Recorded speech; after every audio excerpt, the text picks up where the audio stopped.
I'm Felicia. And I am Giancarlo. And this is our review of Summit, the board game. That's right. Inside Up Games. That's right. It's a brand new company. They're coming out with another game Is soon. it right? Oh. Yeah, they're Canadian too, actually. No way? Yeah. This looks complicated. It's actually not that complex. Time to play 20 to 30 minutes. In Summit the board game, players take on the roles of mountaineers trying to reach the summit of a mountain and return safely back to camp. The game here is set for co-op mode with a board with a side with the Sherpas. Players can decide what time of day they start at and difficulty levels, and characters which have different abilities. Random elements include up to 2 items available for characters and or which Sherpas carry them, and 3 dealt triangular tiles. Players adjust on their board starting food and oxygen as well, which, along with items, affect weight.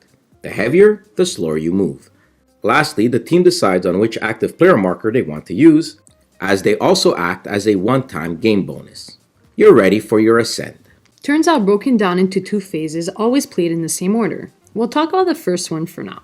First, the active player will either skip movement to discard tiles, and draw up to your current hand limit. Skip movement to take, give or exchange supplies with your Sherpa, or skip movement to remove a card or token from a character mat. These usually have negative effects until removed. Let's talk about movement.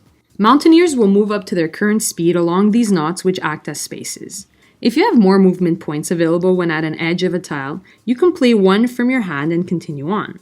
Tile placement must follow certain rules like the long edge with the long edge, etc. Tiles also have 3 different colored ropes. Neutrals are all in brown, ice tiles in blue contain more spaces, slowing players down, and thin air tiles in yellow will have the player use oxygen when entering the tile. The second step in a turn consists of rolling the blue event die and resolving the outcome.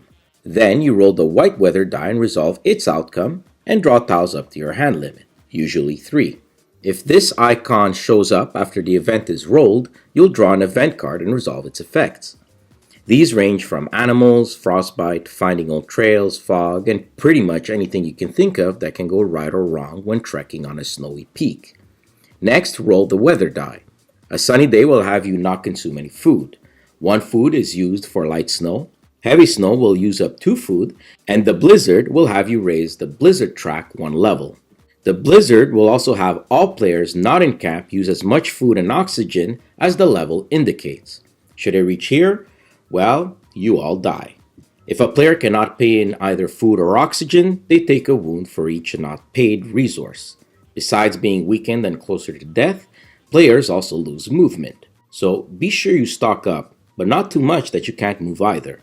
If a player reaches 0 health, the mountain has taken them and the player is eliminated. But players have Sherpas and a camp to help them out. As stated, a player can skip their movement to take items, food, and or oxygen from their Sherpas. If ever a player finds himself in camp at the beginning of their turn, they can forgo their movement to take as much food and oxygen as they want.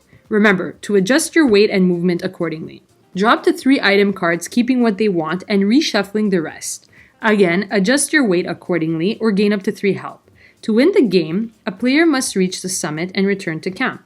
When back in camp, a player can fly home or stay and try to help the teammates. Of course, having all players reach the summit and return to camp safely would be a total victory. Okay, so I don't know if it shows in this video, but judging by the great production quality with amazing components of top-notch quality, you can tell Summit is a labor of love for Inside Up Games. They've also managed of bridging the game mechanics with the theme extremely well. The chaotic nature of a dangerous endeavor like mountain climbing can really throw your plans out the window. I don't know if you've seen the movie Everest, but this game really captures that feel. That said, I know that there is a huge luck factor in the game that definitely won't sit well with everyone. Even more so on the competitive player mode, where the take that mechanic moves are non-stop and even more chaotic, but it's kept in check with karma track that add to your victory point score or remove from it. But do be aware of this. So yes, the game comes with different modes, competitive, co-op, and solo, with lots of cards, and with the Yeti expansion, the replay value is there. The art is very stylized, and I like it a lot, though it makes the game look more serious than it is. And that's the thing that does bug me a little about the game. Sure, you have tactical choices, which is great in terms of managing food, oxygen, and weight, But it almost doesn't matter, because event cards, die rolls, and tiles drawn quickly throw those tactical plans out the window and make any sort of long-term strategy impossible to play out. As such, I don't see this being a game for everyone. Players who love to be somewhat in control of their choices might not find Summit suitable for them. That said, for all other players out there, Summit will certainly provide a very cool experience of the chaos of mountain climbing. The theme is so well captured that every game is like watching an episode from an HBO series called Everest, as each game will give its player an engaging story. From us, Summit gets 7 peaks out of 10. Subscribe now to our channel to stay in the loop. If you like our work, help us continue by sharing the channel to your gaming group. Thanks for watching and happy gaming.